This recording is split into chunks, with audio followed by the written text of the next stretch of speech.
In today's video, I'm going to teach you how to delete a product on Payhip. If you no longer want a product listed in your store, Payhip makes it pretty simple to remove it. I'll walk you through the process clearly, so you can do it quickly and avoid deleting the wrong item by mistake. To begin, go to your Payhip dashboard. This is the main area where you manage your store, products, sales, and settings.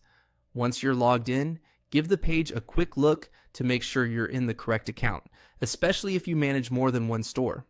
From the dashboard, click on Products. This will take you to the section where all of your available products are listed. Here, you should be able to see the items you've created, whether they're digital downloads, memberships, courses, or other product types supported by Payhip. Take a moment to find the specific product you want to delete. It's a good idea to double-check the product name before moving forward, since deleting this wrong product could create unnecessary extra work later.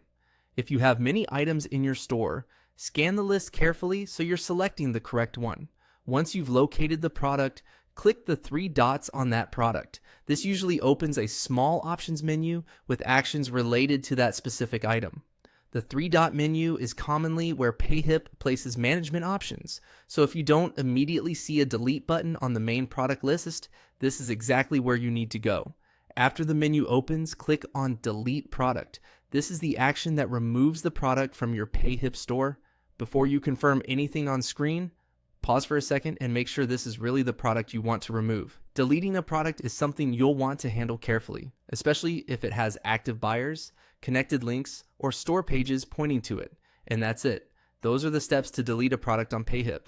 You start from the dashboard, open the product section, click the three dots on the product you want to remove, and then choose Delete Product. If you're cleaning up your store, this is a useful way to keep your product catalog organized and up to date. Just make sure you review each item before deleting so your storefront stays accurate and easy for customers to navigate.